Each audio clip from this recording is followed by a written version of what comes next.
ഏറ്റവും പുതിയൊരു വാർത്തയിലേക്കാണ്. യഹ്യ സിൻവാർ ഹമാസ് രാഷ്ട്രീയകാര്യ തലവനാകും. ഇസ്മായിൽ ഹനിയുടെ കൊലപാതകത്തിന് പിന്നാലെയാണ് യഹ്യ സിൻവാർ ഇപ്പോൾ എത്തുന്നത്. നാസർ ചേരുന്നുണ്ട് വിവരങ്ങൾ നൽകാൻ. നാസർ, വളരെ പ്രധാനപ്പെട്ട ഒരു വാർത്തയാണ്. ഹമാസിന്റെ കഴിഞ്ഞ വർഷങ്ങളിലെ സുപ്രധാന തീരുമാനങ്ങളിലൊക്കെ പങ്കുവച്ചിട്ടുള്ള ആൾ കൂടിയാണ് സിൻവാർ. വിവരങ്ങൾ എങ്ങനെ?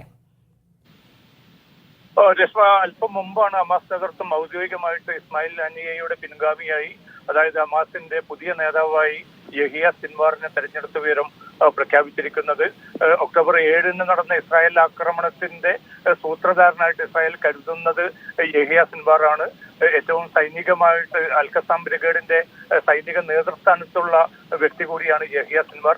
അദ്ദേഹത്തെയാണ് ഇപ്പോൾ ഹമാസിന്റെ സമ്പൂർണ്ണ നേതാവായിക്കൊണ്ട് സംഘടന പ്രഖ്യാപിച്ചിരിക്കുന്നത്. എല്ലാവരും നേരത്തെ പ്രതീക്ഷിച്ചത് ഖത്തറിൽ വിപ്രവാസ ജീവിതം നയിക്കുന്ന ഖാലിദ് മിഷൽ ഒരുപക്ഷെ ഇസ്മായിൽ ഹനിയയുടെ പിൻഗാമിയായി വരുമെന്നായിരുന്നു. ആ കണക്കുകൂട്ടലുകൾ തെറ്റിച്ചുകൊണ്ടാണ് സൈനിക നേതൃസ്ഥാനത്തുള്ള ഒരു വ്യക്തിയെ തന്നെ, യഹിയ സിൻവാറിന് തന്നെ ഹമാസിന്റെ രാഷ്ട്രീയ കാര്യത്തിന്റെ മേധാവി കൂടിയായിട്ട് ഇപ്പോൾ സംഘടന പ്രഖ്യാപിച്ചിരിക്കുന്നത്. നേരത്തെ സ്ഥാപക പ്രസിഡന്റായിട്ടുള്ള അഹമ്മദ് യാസീൻ, അതോടൊപ്പം തന്നെ അബ്ദുൽ റസീസ് റന്തീസി ഉൾപ്പെടെയുള്ളവരെ ഇസ്രായേൽ സേന വകവരുത്തുകയായിരുന്നു. ഇപ്പോൾ അല്പം അടുത്തിടെ നടന്ന ഗസയിൽ നടന്ന ആക്രമണത്തിൽ മുഹമ്മദ് ദൈഫ് എന്ന ഹമാസിന്റെ മറ്റൊരു നേതാവിനെ കൂടി തങ്ങൾ കൊലപ്പെടുത്തിയതായി ഇസ്രായേൽ അറിയിച്ചിരുന്നു. എന്നാൽ ഔദ്യോഗികമായിട്ട് ഇക്കാര്യം ഹമാസ് സ്ഥിരീകരിച്ചിട്ടില്ല. ഏതായാലും പുതിയ ഹമാസിന്റെ നേതാവായി ഔദ്യോഗികമായി പ്രഖ്യാപിച്ചിരിക്കുന്നു. യഹിയ സിൻവാർ ആ ചുമതല ഏറ്റെടുക്കുന്നു എന്നാണ് ഹമാസ് നേതൃത്വം അല്പം മുമ്പ് പ്രഖ്യാപിച്ചിരിക്കുന്നത്.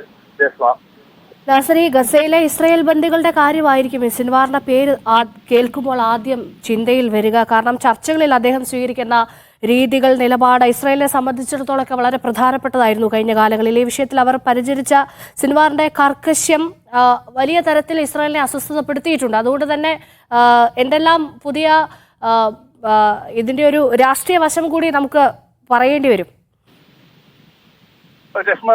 ഇസ്രായേലിനെ സംബന്ധിച്ചിടത്തോളം വലിയ ആശങ്ക സൃഷ്ടിക്കും. കാരണം യഹിയ സിൻവാർ എന്നത് ഹമാസ് നേതൃത്വത്തിൽ അവർ ഏറ്റവും കൂടുതൽ ഭയപ്പെടുന്ന വ്യക്തിയാണ്. അത് മാത്രമല്ല അവരുടെ ത്തിലുള്ള ഒന്നാം നമ്പർ വ്യക്തി കൂടിയാണ് യഹിയ സിൻവാർ. അതുകൊണ്ട് തന്നെ അദ്ദേഹത്തെ ഈ പൊതുമുഖമായിട്ട് അവതരിപ്പിക്കാനുള്ള ഹമാസിന്റെ കൂടി വരുമ്പോൾ സ്വാഭാവികമായിട്ടും അദ്ദേഹത്തിനെതിരെയുള്ള വധശ്രമങ്ങൾ അടക്കമുള്ള നീക്കങ്ങൾക്ക് വലിയ പ്രാമുഖ്യം നൽകാൻ ഇസ്രായേൽ നിർബന്ധിതമാകുമെന്നാണ് രാഷ്ട്രീയ കേന്ദ്രങ്ങൾ വിലയിരുത്തുന്നത്. എങ്കിൽ പോലും തങ്ങളുടെ ചെറുത്തുനിൽപ്പ് എന്നത് തന്നെയാണ് തങ്ങളുടെ ഏറ്റവും പ്രധാന ലക്ഷ്യം. അതുകൊണ്ട് അക്കാര്യത്തിൽ ഒരു വിട്ടുവീഴ്ച ഇല്ല എന്ന വളരെ കൃത്യമായിട്ടുള്ള രാഷ്ട്രീയ സൈനിക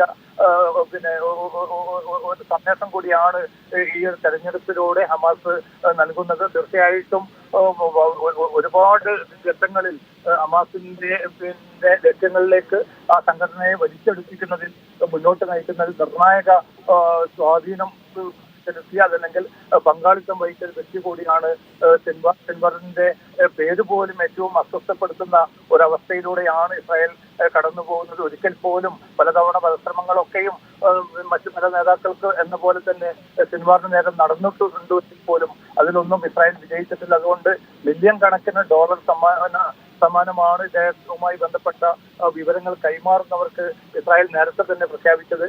അത്തരമൊരു യഹിയ സിൻവാറിന് തന്നെ നേതൃസ്ഥാനത്തേക്ക് അവരോധിച്ചതോടുകൂടി തങ്ങളുടെ ഈ ചെറുത്തുനിൽപ്പ് ഒട്ടും അവസാനിക്കുന്നില്ല എന്ന കൃത്യമായിട്ടുള്ള സന്ദേശം നൽകുന്നു. അതുമാത്രമല്ല ഇസ്മായിൽ ഹനിയയെ വധിച്ചവർക്കുള്ള വളരെ കർശനമായിട്ടുള്ള നീക്കങ്ങളുമായി തങ്ങൾ മുന്നോട്ട് പോകുന്ന കൃത്യമായിട്ടുള്ള രാഷ്ട്രീയ നയതന്ത്ര സന്ദേശം കൂടിയാണ് ഈ തെരഞ്ഞെടുപ്പിലൂടെ ഹമാസ് ഇപ്പോൾ നൽകിയിരിക്കുന്നത്. ജസ്മ.